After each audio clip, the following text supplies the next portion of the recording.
বিসমিল্লাহির রহমানির রহিম। আসসালামু আলাইকুম। কেমন আছেন সবাই? আজকে আমি এসেছি টেন্সের উপর একটা ভিডিও নিয়ে। টেন্সটা অনেক ইম্পর্ট্যান্ট একটা পার্ট ফর গ্রামার। আজকে আমরা সিম্পল কিছু শিখবো টেন্সের, হ্যাঁ, যাতে ইংলিশটা আমাদের জন্য অনেক সহজ হয়ে যায়। যেমন আমি এখানে লিখেছি first tense, present, future. Tense তো 3 প্রকার, এরকম সবাই জানি সচরাচর। তাহলে এখানে প্রথমে আমি যে কলামটায় লিখেছি ওটা হচ্ছে কি ফার্স্ট টেন্স।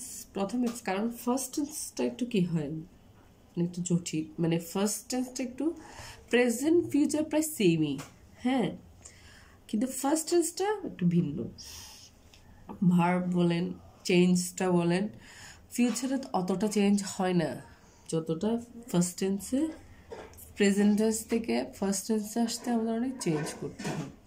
যেমন ফার্স্ট টেন্সে যখন আমরা আই ওয়াজ বলবো তখন প্রেজেন্ট টেন্সে কি হবে? I am. যখন আমরা ফার্স্ট টেন্সে আই হ্যাড বলবো তখন প্রেজেন্ট টেন্সে কি হবে? I have. হ্যাঁ, যখন আমরা ফার্স্ট টেন্সে আই ডিড বলবো তখন আমরা প্রেজেন্ট টেন্সে বলবো আই ডু। যখন আমরা ফার্স্ট টেন্সে আই ওয়েন্ট বলবো তখন প্রেজেন্ট টেন্সে কি হবে? I go. তারপর হচ্ছে যখন আমরা ফার্স্ট টেন্সে আই সেইড বলবো তখন কি হবে? প্রেজেন্ট টেন্সে হবে আই সে।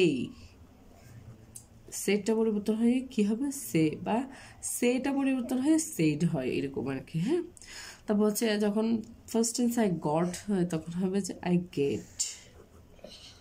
তারপর হচ্ছে আই মেড ফার্স্ট টেন্সে, কিন্তু প্রেজেন্ট টেন্স হবে আই মেক। তারপর হ্যাঁ, ফার্স্ট টেন্সে যখন আই স হয় তখন প্রেজেন্ট টেন্সে হয় আই সি। ফার্স্ট টেন্সে যখন আই কেম হয় তখন প্রেজেন্ট টেন্সে আই কাম। যখন ফার্স্ট টেন্সে আই টুক হয় তখন প্রেজেন্ট টেন্সে আই টেক। তারপর যখন ফার্স্ট টেন্সে আই গেভ হয় তখন প্রেজেন্ট টেন্সে আই গিভ। ফার্স্ট টেন্সে যখন আই কেপ্ট হয় তখন প্রেজেন্ট টেন্সে কি হয়? I keep. বানানটা অবশ্যই আমাদের খেয়াল রাখতে হবে। হ্যাঁ, তারপর যখন প্রেজেন্ট টেন্সে আই ব্রোক হয়, ফার্স্ট টেন্সে আই ব্রোক হয় তখন প্রেজেন্ট টেন্সে কি হয়? ব্রেক। ব্রেক। এভাবে আমরা ফিউচার টেন্সটা করব। ফিউচার টেন্সটা একদম ইজি, যার কারণে আমি আগে ফার্স্টটা করেছি, দেন প্রেজেন্টটা করেছি যাতে ফিউচারটা খুব ইজিলি বোঝা যায়। জাস্ট একটা কি লাগাই দিব আমরা ফিউচারে। যেমন এটা কি হবে? আই এম বা আই ওয়াজ। ফিউচারে কি হবে? I will. উইল শব্দটা হবেই ফিউচার টেন্সে। আর এখানে কি হবে? বি। I will be. তারপর যখন এটা আই হ্যাড ফার্স্ট টেন্সে, প্রেজেন্ট টেন্সে আই হ্যাভ, তখন হবে কি? I will have. কারণ এটা ভার্বটা সবসময় প্রেজেন্ট ফর্মে হয়।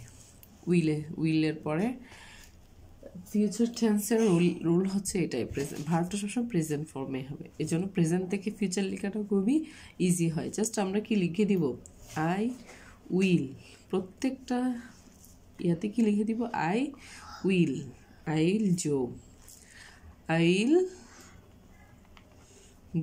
গো। জাস্ট এখান থেকে হ্যাঁ, লেখাটা প্রেজেন্ট থেকে লেখা খুবই সহজ। জাস্ট শুধু কি লিখে দিব? I will say. তারপর আই উইল গেট।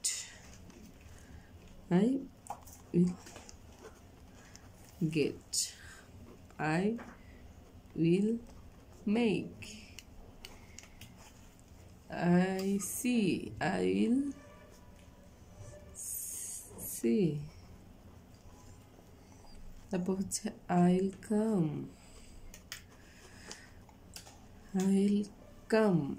হচ্ছে কি? I will take. প্রেজেন্ট ফর্মই হবে, জাস্ট প্রেজেন্ট থেকে এখানে শুধু কি লাগাই দিব? উইল লাগাই দিব। I will keep.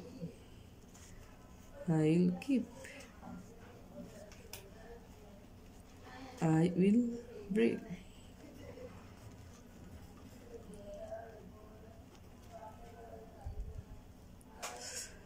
Thank you guys. যদিও বা অনেকটা সিম্পল, বাট আমরা এই সিম্পল জিনিস অনেক সময় কী করে থাকি, ভুল করে থাকি বা কনফিউজড হয়ে থাকি। তাই আশা করি এটা আমাদের জন্য অনেক কাজে আসবে। আসসালামু আলাইকুম।